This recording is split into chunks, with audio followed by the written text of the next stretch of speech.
Na mitologia grega, alguns de vocês conhecem ou já ouviram falar em Cronos. Levante sua mão se você já ouviu falar nessa palavra aí. Cronos é um deus grego. O deus do que mesmo, quem sabe? Quem arrisca dizer? O Deus do tempo, isso mesmo, Deus do tempo, Cronos, e que vivia preocupado com uma antiga maldição lançada pelo pai dele. Aí eu quero ver, será que alguém conhece o pai de Cronos? Cronos é fácil, o pai de Cronos. Alguém sabe? Urano. Até pouco tempo, não se culpe não, eu nem sabia que Cronos tinha pai, só vim saber até pouco tempo. Urano tinha profetizado que um dia um dos filhos de Cronos iria tomar o trono do pai e chutar o pai para o esquecimento no mundo subterrâneo.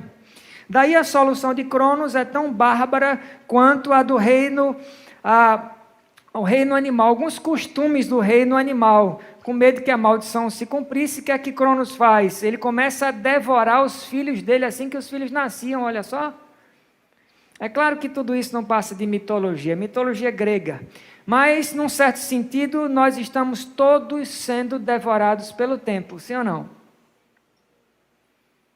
Com doença ou sem doença, se tratando de câncer ou de Covid ou de qualquer outra coisa, ou por mais saudável que você esteja, todos nós estamos sendo devorados pelo tempo, de um jeito ou de outro. Uns logo que nascem, sim ou não? Infelizmente. Outros bem lentamente. Pois é, não dá para a gente negar que uma das nossas maiores lutas é justamente contra o tempo. Um dos poderes que a gente mais queria ter é de adiantar o tempo. Levante sua mão se você gostaria de ter esse poder. Eu estou levantando logo as duas porque eu gostaria. É ou não é? Olhe para o seu relógio aí por 5 segundos. Olhe para o seu relógio por 5 segundos. Só por 5 segundos aí. Que outros poderes você gostaria de ter, além de adiantar o tempo? Quem levanta a mão e me diz? Luiz, voltar. Davi, gostaria de ter... Voltar também. Faltou um outro poder. Que outro poder você gostaria de ter sobre o relógio? Parar o tempo. Adiantar o tempo, parar o tempo, voltar no tempo. A gente só não está conformado com o pace ou com o ritmo que Deus estabeleceu, não foi o Cronos. Foi o próprio Deus que estabeleceu esse ritmo e a gente não parece estar satisfeito. Como a gente gostaria de ter o poder do controle remoto que rege o tempo, que nem daquele filme. Quem lembra? Vou colocar o cartaz aí, vamos ver se o pessoal da mídia consegue jogar o cartaz. Clique, carinha do controle remoto. No filme, que eu acho que alguns de vocês assistiram, o arquiteto Michael Newman, ele é representado por Adam Sandler, ganha um controle mágico. Esse controle é capaz de acelerar todas as etapas de espera da vida que ele achasse entediante. Ficou entediado, achou que aquele momento está meio morgado, ele passava.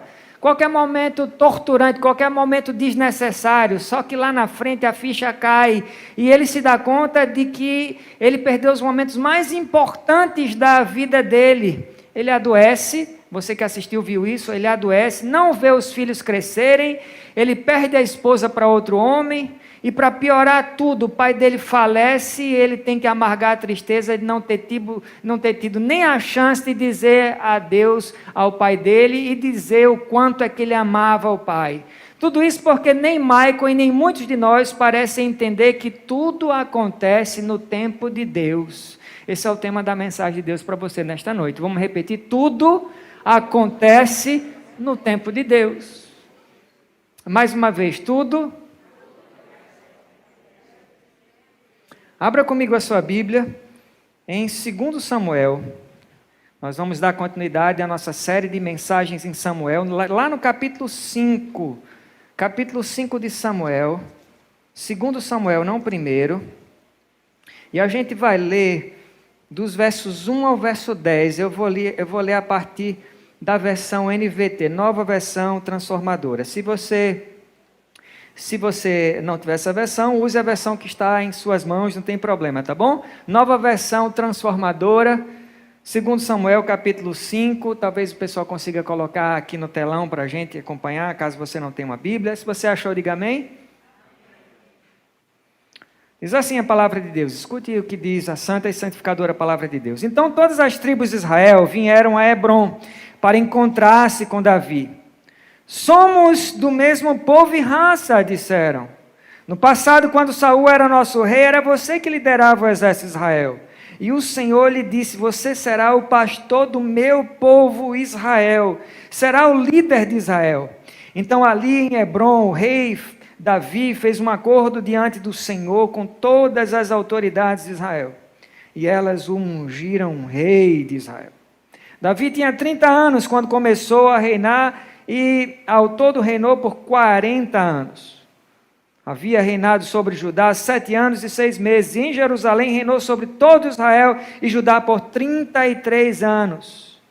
Então o rei partiu com seus soldados para Jerusalém a fim de lutar contra os jebuseus que viviam naquele lugar. Os jebuseus zombavam de Davi. Você jamais entrará aqui, até os cegos e aleijados são capazes de impedi-lo. Diziam isso porque imaginavam estar seguros. Mas Davi tomou a fortaleza de Sião, que hoje é chamada de Cidade de Davi. No dia do ataque, Davi disse aos seus soldados: odeio esses jebuseus cegos e aleijados. Quem os atacar deve entrar pela cidade pelo túnel de água. Essa é a origem do ditado: os cegos e os aleijados não entrarão na casa. Então Davi foi morar na fortaleza de Sião e a chamou de Cidade de Davi. Ampliou a cidade desde o aterro até a parte interna. Davi foi se tornando cada vez mais poderoso, pois o Senhor, Deus dos exércitos, estava com ele. Eu queria que vocês repetissem comigo o verso 10, tá bom? Na sua versão mesmo. Davi foi se tornando cada vez mais poderoso, pois o Senhor, o Deus dos exércitos, estava com ele. Minha pergunta: será que o Deus dos exércitos, o Senhor Deus dos exércitos, estava somente com Davi ou Ele está conosco também? Oh, aleluia, Ele está conosco também. No momento histórico do nosso texto, Saul já estava morto. Saul tinha cometido suicídio. Durante uma batalha que ele e o exército dele travavam com os filisteus, quando viu que estava perdendo, ele se joga em cima da própria espada e ele comete suicídio. O melhor amigo de Davi, que era quem mesmo? Quem lembra? Jonatas, isso mesmo, também foi morto nessa mesma batalha. Morre o pai e morre o filho. Depois que Saul morre, Davi se muda para Hebrom. Primeiro Davi exerce poder em Judá, na parte sul do país. Depois disso, uma guerra civil eclode na parte norte, sob o comando de Abner, o chefe do exército de Saul, que tentava empurrar o rei Marionete e Isbosete para a sucessão do trono de Israel. Essa guerra durou um bom tempo, ela foi se arrastando, durou um mau tempão, até que Abner se deu conta de que estava apoiando o homem errado. Não era para ele apoiar o Isbosete, era para ele apoiar Davi. De acordo com as profecias, foi quem Deus tinha escolhido para ser o rei de toda a nação, você lembra? Daí Abner faz um acordo de boas intenções com Davi e passa a promover ativamente o reinado de Davi. Mas o que acontece, pouco tempo depois, é que Isbosete é assassinado. E agora 11 tribos estão sem rei. Nesse intervalo de tempo, Abner morre, mas não sem abrir caminho para o que está para acontecer no nosso texto. Meu amado, minha amada, escute isso, e esse também é o nosso primeiro ponto. No tempo de Deus, Ele coloca você na posição que Ele tinha prometido a você. Vai aparecer aqui no telão, fique com isso, reverberando, ecoando no seu coração. Não esqueça tão fácil, que isso é tremendo, isso é uma afirmação tremenda. No tempo de Deus, não no meu. Ah, como a gente gostaria de controlá-lo, não é isso? Mas, já que a gente não consegue controlá-lo, nós temos um consolo. E pense no consolo. O consolo é que no tempo dele. No tempo dele, ele coloca a gente na posição que ele tinha prometido para nós. No verso 2, a gente ouve as autoridades das tribos de Israel dizerem todos numa só voz. Eles estavam em uníssono, num coral, num grande coral, dizendo: no passado, no verso 2, você vai ver aí, no passado, quando Saul era nosso rei, era você que liderava o exército de Israel. E o Senhor lhe disse: você será do meu povo, o pastor do meu povo, Israel será o líder de Israel. Infelizmente, levou 7 anos. 7 longos anos e meio, ainda tem mais de 7 anos e meio para eles reconhecerem finalmente o peso da promessa de Deus na vida de Davi, simplesmente porque foi Deus quem falou. E muito provavelmente eles nunca teriam chegado a essa conclusão se Saul, olha aí, conte aí, Saul, Abner e Isbosete estivessem vivos. 3 caras tiveram que morrer. Impressionante o salseiro que Deus muitas vezes permite acontecer para uma promessa se realizar nas nossas vidas, não é isso? Você já teve essa sensação? Acontece um salseiro danado para finalmente a gente viver aquela promessa que Deus tinha prometido. Mas Deus, se for preciso, faz esse salseiro aí. 3 pessoas tiveram que morrer. Mas uma coisa eu posso garantir para você nesta noite: se Ele escolheu você para elevar uma certa posição, escute isso, Ele vai dar um jeito de colocar você lá, meu irmão, minha irmã. Eu sei lá qual jeito é esse, eu não vou sair entregando profetada aqui, não vou dizer o que Deus não me falou. Mas o que eu sei e posso garantir é que se Ele fez a promessa de elevar você a uma certa posição, que eu não sei, que você sabe, porque Ele prometeu para você, você vai chegar lá. E se esse lugar for alto demais para você escalar sozinho, tem lugares que a gente não consegue ir com essas 2 perninhas, não consegue ir de jeito nenhum. Se esse lugar for alto demais para você, então Ele vai colocar você nos próprios ombros dEle, Ele vai subir com você nessa montanha, por mais alta que seja, no cume dessa montanha, para você chegar exatamente na altura que Ele prometeu que iria colocar você. Se é da vontade de Deus te promover no seu trabalho, talvez você está esperando uma promoção faz um maior tempo, tanto que você até se desesperançou, deixou para lá, esquece isso, eu não vou ser promovido mais nunca, meu chefe parece que não sabe nem que eu existo, todo mundo vai na minha frente, eu estou por último já faz anos. Então, se é da vontade de Deus lhe promover no seu trabalho, ou presentear você com um novo negócio, ou com uma oportunidade de emprego, com o qual você nunca sonhou, você nem sonhou que teria essa oportunidade, ou com um ministério novo na causa dele, ou com um nível inaugural incrível de maturidade. Às vezes a gente não quer nada, às vezes a gente só quer ser mais maduro, ser um cristão melhorado, é tudo que a gente quer e nem isso a gente consegue. Se Deus prometeu quaisquer dessas coisas, ou tudo junto, pode ter certeza, ainda que você fique igual a Davi, girando que nem uma barata tonta no deserto por anos, porque é o que aconteceu com Davi, ele ficou girando e girando e girando e girando, feito uma barata tonta no deserto. Vocês que acompanharam as outras mensagens viram isso.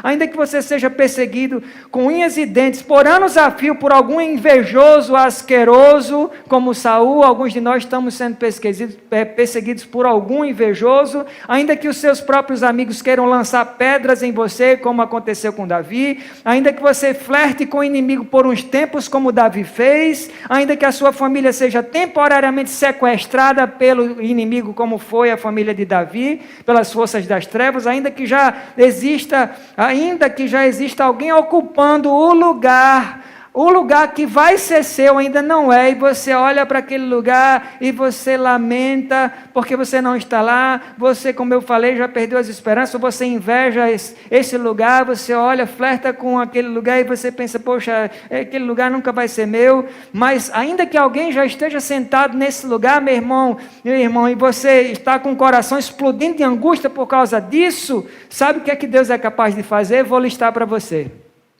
Deus é capaz de mandar um invejoso para bem longe de você. É só para começar, Ele é capaz de fazer isso, e essa história é para nos lembrar disso aqui. Ele é capaz de mandar os seus amigos largarem as pedras e ficarem de mãos livres para tirar a trave dos próprios olhos deles, para eles verem que eles não são tão bons assim, eles não são melhores do que você. Ele fez isso já, ele já mandou gente largar pedra, vocês lembram disso? Ele já perguntou para um tropel de pessoas, quem não tiver erro, atire a primeira pedra. Então Deus é bem capaz de mandar todo mundo de uma vez só que está lhe atirando pedra, largar as pedras e se enxergarem. Ele é capaz de fazer mais coisas, Ele é capaz de fazer com que aqueles que viam você como inimigo, agora vejam você como escolhido de Deus. Ele é capaz também de usar você como resgatador da sua própria família. Ele fez com Davi, Ele pode fazer com você. Ele é capaz de destronar da posição de honra quem desonra. Ele está lá sentado naquela posição que era sua, mas só vive desonrando. Ele é capaz de tirar essa pessoa para colocar você que é capaz de honrá-lo como ele merece. A pergunta é, você sonha em honrar o Senhor com todo o seu coração, toda a sua força, toda a sua alma, todo o seu entendimento, todo o seu ser? Você quer dar a Deus a honra que Ele merece? A verdade é que Deus tinha escolhido Davi para a posição de rei. E apesar de que as qualificações para ser rei estejam descritas em Deuteronômio 17, 14 a 20, você não precisa ir lá, o primeiro e o mais importante pré-requisito para ser rei é ser escolhido pelo Senhor. Bom, as autoridades das tribos estavam deixando claro aqui no verso 2 que eles sabiam que o profeta Samuel tinha ungido Davi para ser rei. Mas sabe quanto tempo antes, você lembra? Sabe quanto tempo antes tinha acontecido a unção de Davi? Ei, Davi não passou a ser rei do dia para a noite, ele não sentou nessa cadeira do dia para a noite, não, aquela cadeira de honra de rei. Ele ficou olhando para ela, sabe quantos anos a fio? Quase 20 anos, meu irmão. Minha irmã. 20 anos, isso mesmo, Davi teve que esperar 20 anos entre a promessa, ou quase 20 anos, 18 mais ou menos, quase 20, entre a promessa e o cumprimento da promessa. Ei, uma coisa é a promessa que você recebeu de Deus, outra é o cumprimento dela. Mas Davi não foi o único que teve que esperar sentado numa fila quilométrica que parecia não andar. Vamos lá, José esperou 15 anos, quem está assistindo a novela Gênesis, levante sua mão. Então você está vendo isso aí, você está vivenciando esse momento da história de José. Esperou 15 anos como escravo e 2 para piorar, 2 na prisão até ele se tornar, sabe quem? Vou lembrar para você, o homem mais importante do planeta. Sem José, a humanidade toda teria morrido, a fome teria acabado com todo mundo e eu e você não estaríamos aqui para contar a história. Dado a importância desse homem que foi feito escravo e depois prisioneiro, e é levado à posição do homem mais importante do planeta no tempo dele. Esperou 17 anos. Moisés esperou 40 anos no deserto até ser levado à posição de libertador de Israel. O paralítico do tanque de Betesda precisou esperar 38 anos até ser curado. Rebeca teve que esperar 20 anos até engravidar de Jacó e Esaú. Abraão esperou, quem lembra? 25 anos para segurar no colo Isaac, o filho da promessa. E Jesus precisou esperar 30 anos só para começar o ministério dele. E depois de 3 anos ele morreu. Jesus tinha 30 anos quando iniciou o ministério dele, a mesma idade de Davi, você viu no texto, quando ele começou a reinar, como é dito no verso 4. Simbólico isso, não? Bem simbólico. Meu amado, minha amada, se Deus colocou você na fila de espera junto desses grandes homens e mulheres dele, adivinhe, você está em boa companhia. Você está na fila, olha o calibre das pessoas que eu citei aqui para você. Você está na fila, você está em ótima companhia. Siga esperando, porque o dia em que Ele vai elevar você ao lugar que Ele quer colocar você vai chegar. A história que eu vou contar para você agora, alguns de vocês já conhecem, outros ainda não. Eu vou contar com um pouco de maior riqueza de detalhes. Mas o meu objetivo com esse relato não é que você me veja, em nome de Jesus, como herói da minha história, não. Não me veja assim. Mas que você veja Deus como herói da minha vida, amém? Anos atrás, assim que eu ingressei no curso de letras da UFPE, eu comecei automaticamente a pagar uma cadeira chamada Produção de Texto.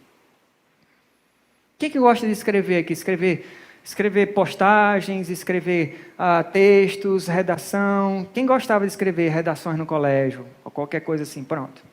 Eu costumava gostar. Então eu comecei a pagar uma cadeira chamada Produção de Texto. No início eu fiquei muito empolgado, achando que eu dominava a matéria, até porque eu tirava notas boas em redação no colégio e tinha, inclusive, vencido um concurso de poesia. Então eu entrei na faculdade me achando o escritor. Bom, essa empolgação só durou até sair a minha primeira nota, da minha primeira prova em produção de texto. De uma prova que valia 10, eu tirei, adivinha, 0,25. Alguém disse aí, danou.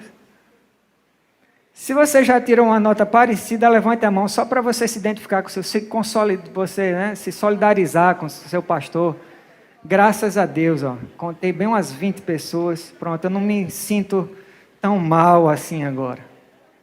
Porque eu sei que tem um bocado de gente que também tirou uma nota bem ruim. Como é que você se sente quando você tira uma nota dessa? Como é que você se sente?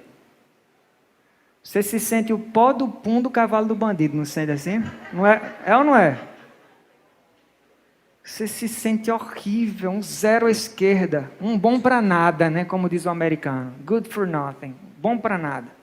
E se o professor for daqueles que tem uma atração sádica por falar as notas bem as piores notas, bem alto, para a sala toda ouvir. Você já teve um professor desse? Levante a... Quantos professores sádicos a gente já teve, gente? Eu não sei porque que os professores gostam tanto de torturar os alunos, e eu tinha mais do que um professor desse. E na hora que um professor divulga a nota desse jeito, Nilmar, 0,25! Dá vontade da gente ir correndo para o banheiro, né, e nunca mais voltar lá do banheiro. Para piorar as coisas, ao questionar a professora, porque eu fui questionar, né? O mínimo que eu podia fazer é chegar junto à professora. Professora, como assim? Eu era tão bom em redação, até ganhei um concurso de poesia, isso aqui não combina com o meu histórico, não tem nada a ver com o meu histórico, professora. Então, quando eu fui lá questionar a minha nota, ouça o comentário da minha professora, gente. Ela disse assim, Nilmar, acontece que o seu texto está completamente ambíguo. Além disso, os parágrafos estão absolutamente destituídos de qualquer coesão e coerência, mas não tem coerência, não tem coesão nenhuma. Eu juro que eu tentei aproveitar alguma coisa do seu texto, mas não deu mesmo. Desculpa, e quanto à nota, é simbólica, é só para não te dar 0.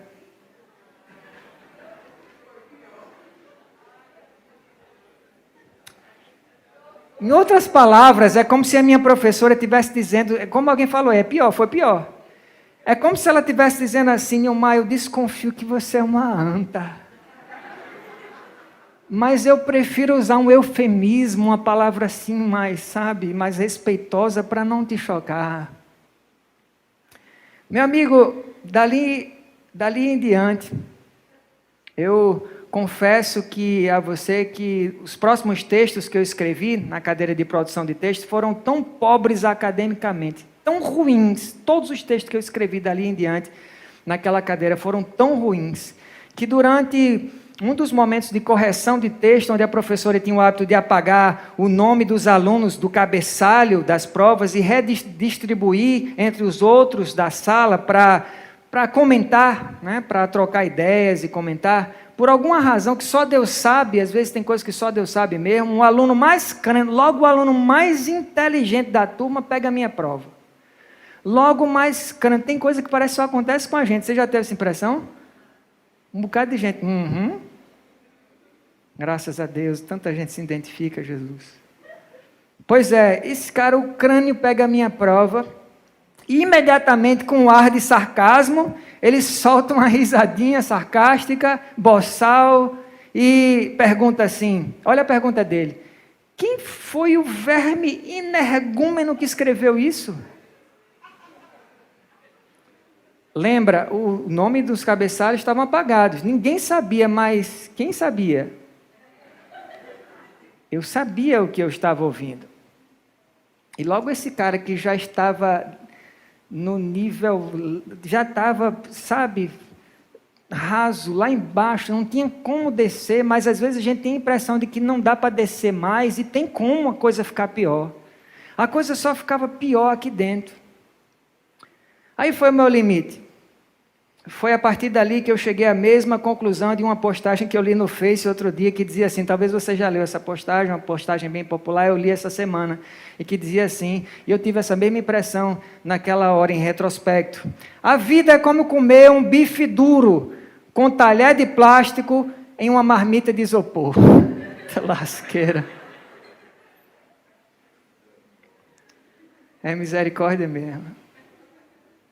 Bronca. Bom, como já era de se esperar, eu desisti da cadeira. Você não? Você não desistiria? Se você não desistiria, eu vou aplaudir você por 3 minutos sem parar. Porque que resiliência. Eu não tive tanto. Eu desisti da cadeira e pior, pouco tempo mais tarde eu larguei a faculdade. E eu comecei por mais de 10 anos, gente, 10 anos para frente, a nutrir a aversão à escrita. Eu não queria escrever mais nada em lugar nenhum. Totalmente traumatizado também, né? É para pouco, não é por menos.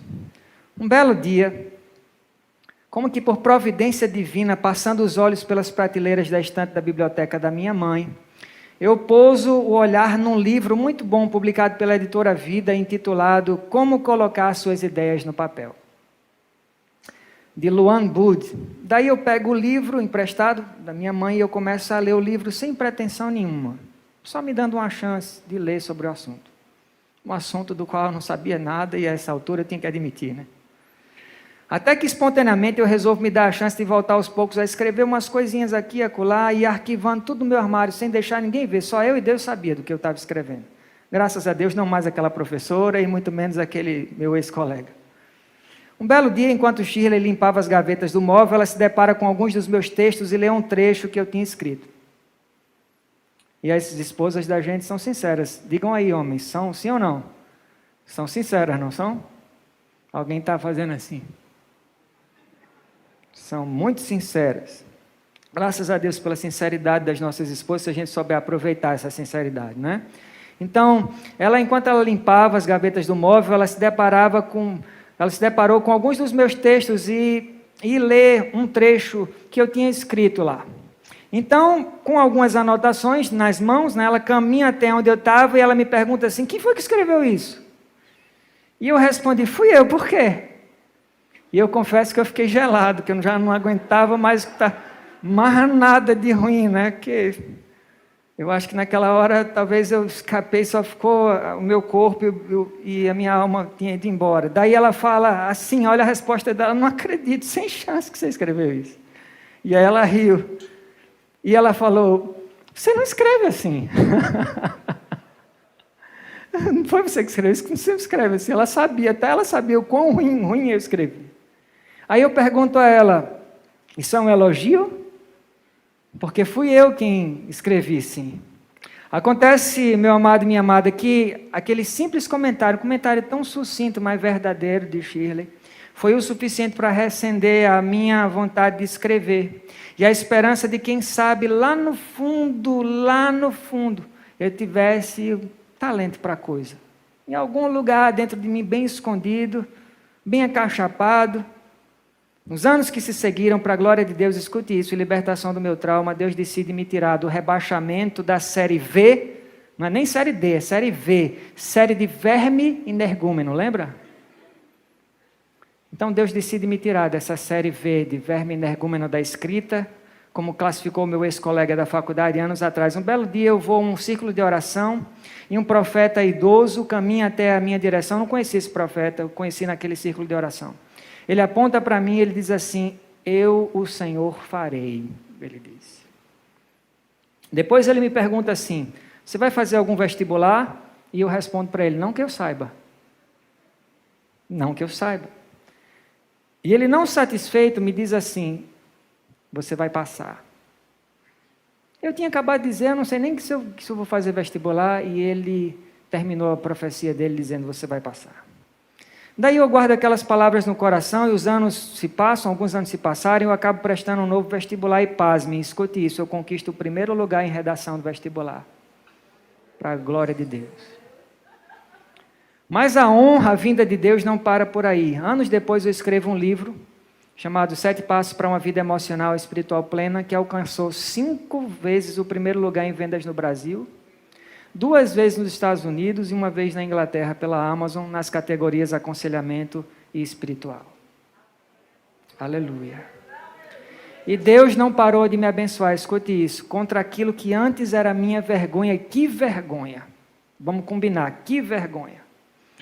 Ano passado, Michael Cáceres, o editor-chefe do Gospel Prime, lendo alguns artigos que eu escrevo nas minhas mídias sociais, me passa uma mensagem de áudio com um convite.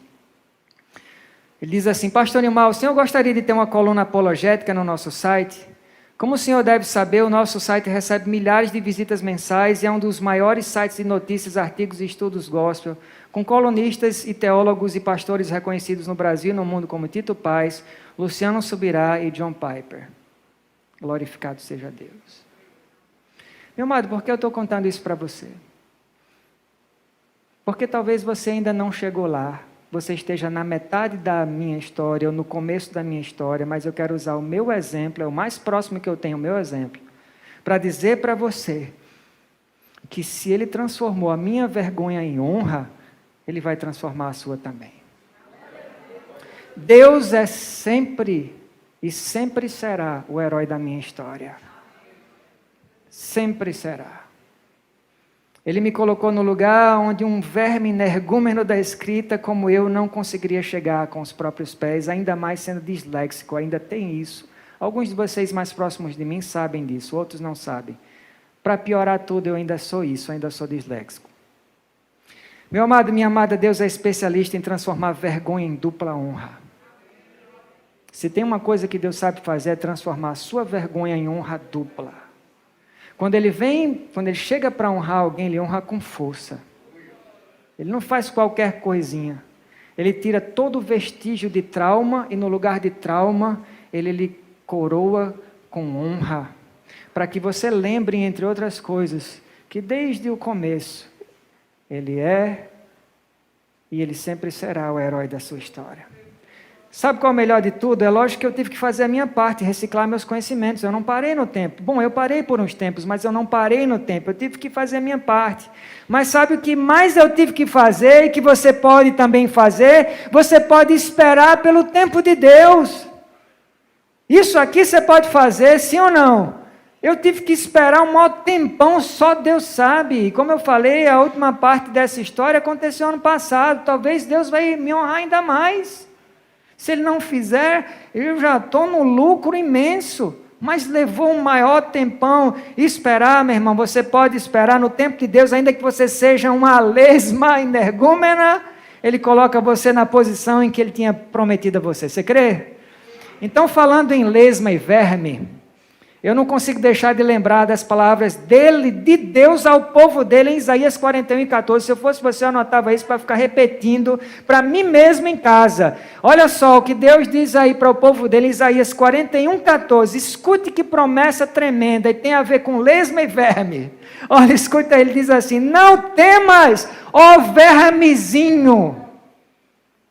Caramba, não basta ser verme, ainda tem que ser menor do que verme, vermezinho.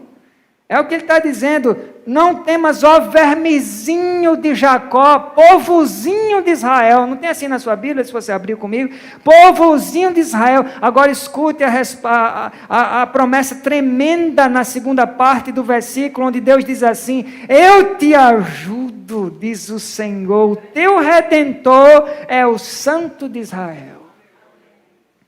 É nessa hora que eu adoro ser um verme. Pense num cara que adora ser verme. Para escutar Deus dizer: ah, vermezinho de Nilmar. Você é um vermezinho, Nilmar, mas eu te ajudo. O que importa você ser um verme? Ei, meu irmão, se alegre-se um verme. Se Deus estiver do seu lado, você tem todo o tamanho que é preciso. Todo o tamanho. Meu amado, minha amada, Davi foi um verme promovido a rei de Israel. Vamos ao nosso segundo ponto. Nosso segundo e nosso ponto e último ponto. No tempo de Deus, Ele vai dar a você a vitória que você tanto espera. Repare aqui no verso 3, que além de Davi, anos atrás, receber a unção profética pelas mãos de Samuel, Davi agora recebe a unção confirmadora da profecia pelas mãos dos anciãos das tribos, dos líderes das tribos, as autoridades que o coroam como rei, e Davi reina soberano sobre Israel por sólidos e prósperos 40 anos. Um detalhe curioso é que na Bíblia o número 40 representa períodos de preparação. Escute isso: expectativa e mudança. Vou repetir: preparação, expectativa e mudança. O povo de Israel passou 40 anos no deserto. Vocês lembram disso? Antes de alcançar a terra prometida, Jesus jejuou por quanto tempo mesmo? Quem lembra?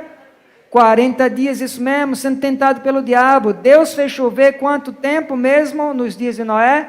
40 dias e 40 noites, e existem estudiosos que acreditam que Jesus esteve fisicamente morto por volta de 40 horas, das 3 da tarde da sexta-feira até mais ou menos 7 da manhã do domingo, quando ele ressuscitou, fazendo novas todas as coisas.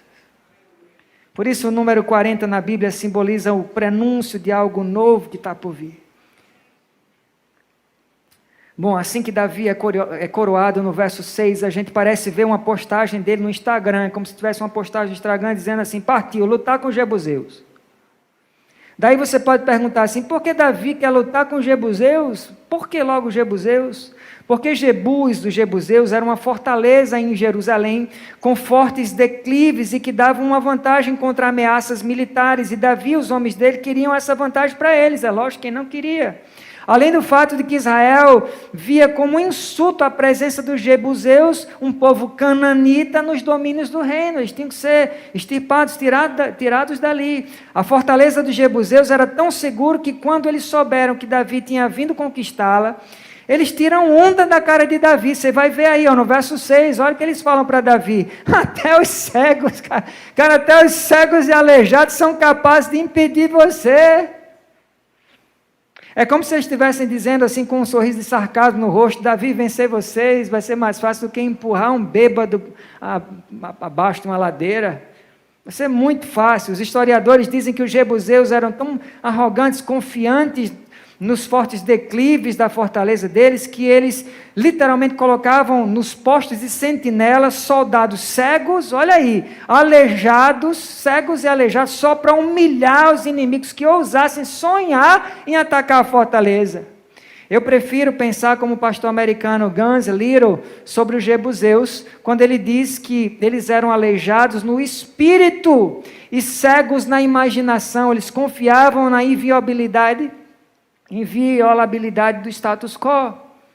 Em contrapartida, eu não duvido nada que essa fortaleza era impossível de ser conquistada.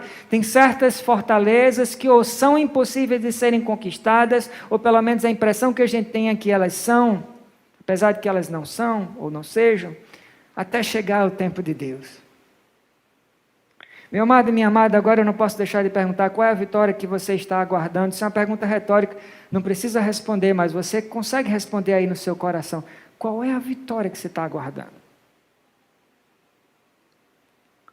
Existe alguma fortaleza que tem se erguido na sua frente, com uma placa na porta de entrada, onde está escrito assim: desista, essa fortaleza é inconquistável, dê volta ré, dê marcha ré, sai daqui, vá procurar uma outra fortaleza para conquistar, porque essa é inconquistável. Será que existe alguma fortaleza que parece inconquistável para você? Alguns de vocês devem ter ouvido a notícia do falecimento a semana passada do pastor David Young Cho, também conhecido como Paul Young Cho, aos 85 anos de idade, pastor da maior igreja do mundo na Coreia do Sul, com mais de 1 milhão de membros. O que talvez você não conheça é o intrigante testemunho de conversão desse pastor. Escute que relato emocionante e forte nas próprias palavras do pastor David. Ele diz assim, escute que relato emocionante. O testemunho de conversão do pastor David. Ele diz: no caos que se seguiu ao conflito da Coreia, eu me vi entre os que lutavam pela sobrevivência. Pobre, mas persistente, eu trabalhava em vários empregos.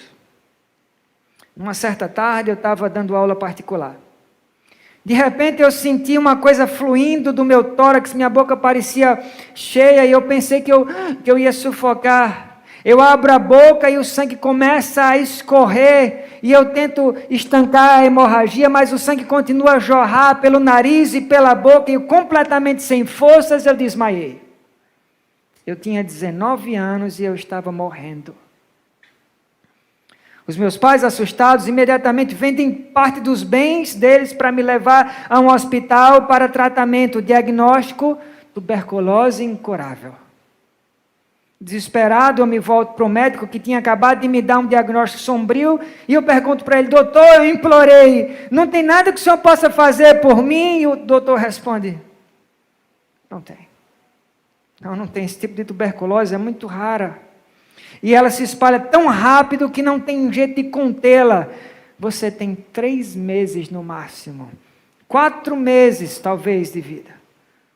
Vá para casa, meu jovem, coma tudo que você quiser e dê adeus aos seus amigos. Eu deixei o hospital devastado. Passei por centenas de refugiados nas ruas e me identifiquei com cada um deles. Eu me sentia completamente, totalmente só. Eu era como um daqueles que não tem esperança. Daí eu volto para casa num estado de total confusão, pronto para morrer. Eu penduro um calendário de 3 meses na parede. Por ter sido criado no budismo, eu orava diariamente para Buda. Eu pedi a Buda que me ajudasse. Foi então que eu comecei a clamar ao Deus desconhecido. Aleluia. Alguns dias mais tarde, uma garota da escola vem me visitar e começa a falar de Jesus. Eu não aceitava nada que ela dizia e quando ela foi embora, o único sentimento que eu tive foi de alívio. Mas no dia seguinte ela voltou. Ela voltou várias vezes e ela me perturbava com as histórias do Deus homem Jesus. Depois de mais de uma semana de visitas, eu cheguei ao meu limite, eu fui grosso com ela. E ela não saiu correndo envergonhada, nem reagiu com raiva, simplesmente ela se ajoelhou, ela começou a chorar e a orar por mim, grandes gotas de lágrimas escorreram pelo rosto dela, refletindo a paixão diferente das minhas filosofias e rituais estéreis. Quando eu vi as lágrimas dela, meu coração ficou profundamente tocado, eu vi algo diferente naquela garota, e ela não somente recitava histórias religiosas para mim, ela vivia a fé dela. Através do amor dela e das lágrimas dela, eu pude sentir a presença de Deus. Daí eu implorei, moça, por favor, não chore, eu sinto muito, agora eu reconheço o seu amor cristão, já que eu estou morrendo, eu vou me tornar cristão por você. De repente o rosto dela iluminou-se, ela louvou a Deus e me deu a Bíblia dela de presente. Era a primeira vez na vida que eu peguei numa Bíblia, lutando para conseguir respirar, eu abro no livro de Gênesis. Daí ela sorri, abre para mim no livro de Mateus e diz assim, o Senhor está tão doente que se o Senhor começar a ler por Gênesis, eu acho que o Senhor não vai conseguir chegar em Apocalipse. Ao ler, eu não encontrei filosofias, teorias sistematizadas, ciência médica, nem quaisquer rituais religiosos. Eu encontrei, porém, um tema marcante. A Bíblia fala constantemente a respeito de Jesus Cristo, Filho de Deus. A iminência da minha morte me levou à compreensão de que eu precisava de algo maior que a religião, mais profundo que a filosofia, mais alto que a compaixão pelas tribulações da existência humana. Eu precisava de alguém que partilhasse das minhas lutas, meus sofrimentos e me desse vitória. Lendo a Bíblia, eu descobri que esse alguém era o Senhor Jesus Cristo. Convencido de que Jesus estava vivo e movido pela força do poder dele, eu me ajoelhei dizendo, Jesus, salva a minha alma, me cura, me livra da morte. Imediatamente, a alegria da salvação e a paz, o perdão de Jesus me envolveram, eu sabia que eu estava salvo. Desse momento em diante, eu li a Bíblia como que quem morrendo de fome devora a comida. A Bíblia provia fundamento para toda a fé que eu precisava, a despeito do prognóstico dos médicos e do meu antigo sentimento de medo. Logo eu fiquei sabendo que eu iria viver. Desde esse dia tenho pregado o Evangelho poderoso de Jesus. Po Yong-cho morreu aos 85 anos de idade, com uma igreja de 1 milhão de membros. Foi isso que Yong-cho fez por muitos anos, pregar o poderoso Evangelho de Jesus, de fé em fé, de glória em glória, de vitória em vitória. Cada uma delas no tempo de Deus. Mas tudo começou com um diagnóstico de morte. É importante que você não esqueça esse detalhe, que para Po Yong-cho não foi só um detalhe. Meu amado, minha amada, Deus já preparou a sua saída, mas agora Ele está preparando você. Esqueça por alguns segundos, se você consegue, ou pelo menos se esforce para esquecer a saída, porque a saída já está preparada, a solução já está preparada, Deus já tem tudo planejado, você não sabe, mas Ele já sabe. O que Ele está fazendo agora é preparando você. Nosso Deus é Deus de milagres, meu irmão, mas para que o milagre aconteça é preciso existir uma causa impossível. Se você não tivesse essa causa impossível aí, como é que iria acontecer o milagre? E qualquer causa só é impossível até o momento em que Deus disser assim: olha, chegou o dia e eu vou mostrar na sua vida que eu sou o Deus de impossível.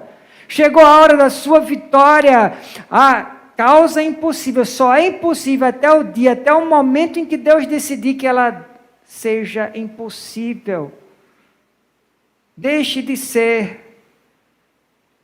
Sabe essa fortaleza que as pessoas têm dito a você que é inconquistável? Sabe o diagnóstico que o médico disse para você que não tem jeito?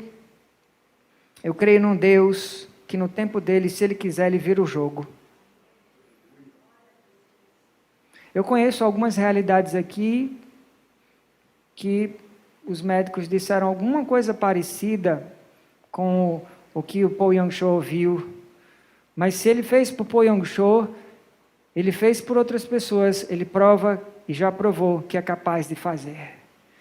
O que você vai fazer? Continuar crendo? Eu creio que Deus conquista fortalezas inconquistáveis, você também crê? O dia chegou em que Deus concede uma vitória impossível a Davi. Os versos 7, 8 e 9 narram que Davi conquista a fortaleza inconquistável de Jebus, usando a estratégia de invadir o lugar pelos túneis de água. Você vai ver aí nesses versos. E por fim ele carimba nela o nome dele, ele carimba o nome Cidade de Davi. Mas no Salmo 48, Davi carimba um nome melhor para Jerusalém. Ele carimba o nome Ir Elohé, que quer dizer cidade do nosso Deus, um nome muito melhor. Ou melhor ainda, cidade do grande rei. Em outro salmo ele pergunta: quem é este rei da glória? Eu vou responder: Jesus, o Senhor forte e poderoso. Aleluia. E um dia, muito em breve, ele há de voltar para reinar por 1000 anos no trono de Jerusalém, a cidade do grande rei. E eternamente na Nova Jerusalém Celestial, um dia tão aguardado por mim e por você, que só de falar já dá arrepios. Meu amado, minha amada, de todas as conquistas que Jesus está por realizar através de você e por você, nenhuma delas é maior do que o lugar de honra que Ele conquistou para você na Nova Jerusalém, junto dEle para sempre. Lembra quando eu disse que Deus é especialista em transformar vergonha em dupla honra? Lembra disso? Quando o grande rei estiver sentado no trono de Jerusalém, ele vai presentear você com uma dupla honra, sem prazo de validade. Uma dupla honra para sempre. Redobre a sua atenção para escutar essa promessa arrepiante em Isaías 61:7. Essa promessa é para você. Escute o que Deus tem para você. Que dupla honra é essa? Como é que é isso? Escute então nas palavras dele. Assim diz o Senhor, 61:7, Isaías. Vai chegar um dia, vai chegar esse dia em que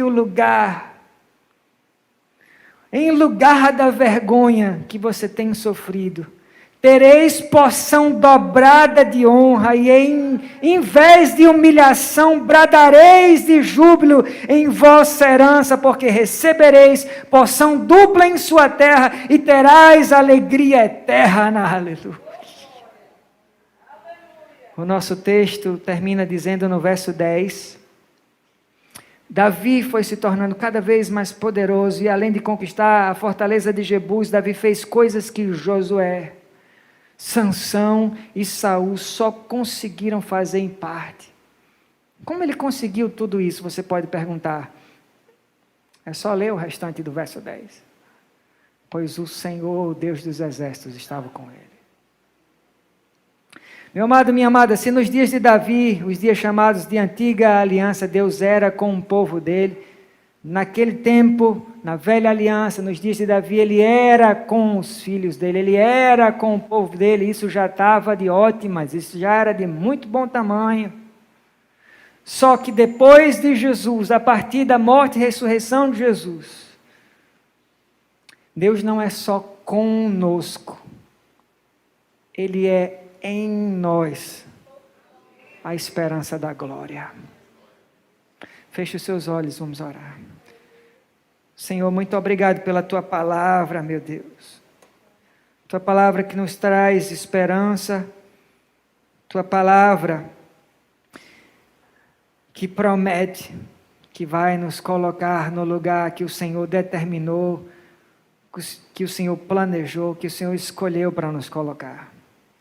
E naquele dia, quando o Senhor estiver sentado no teu trono, Jesus, no teu trono de glória, naquele dia os teus filhos receberão dupla honra, inacessível, uma honra que nunca se esgota, uma honra para sempre. Enquanto nós esperamos, nós queremos te honrar sem murmurar, sem reclamar. Nós queremos olhar para o nosso alvo. Nós queremos esperançar. Nós queremos nos esforçar para te agradar, para fazer a tua vontade, Senhor. Aqueles que o Senhor está por honrar, que o Senhor honre para a tua própria honra e para a tua glória, meu Deus. Obrigado pela tua cirurgia no nosso coração nesta noite, pela tua palavra cirúrgica e terapêutica, palavra que santifica, que nos transforma, que nos molda mais um pouco a imagem do teu Filho. Ainda de olhos fechados, eu não posso deixar de perguntar, como eu sempre tenho perguntado, tanto você que está aqui na nave, quanto você que está assistindo em casa este culto, se você nunca confessou Jesus como seu único e suficiente Salvador, eu quero abrir a oportunidade para você fazer isso agora. Não adie essa chance. Diga a Deus nesta noite mesmo que você se rende ao sacrifício do Filho dele por você, que você quer ser lavado e remido no sangue de Jesus, que você quer o seu nome escrito no livro da vida, que principalmente você quer o perdão de Deus por Jesus.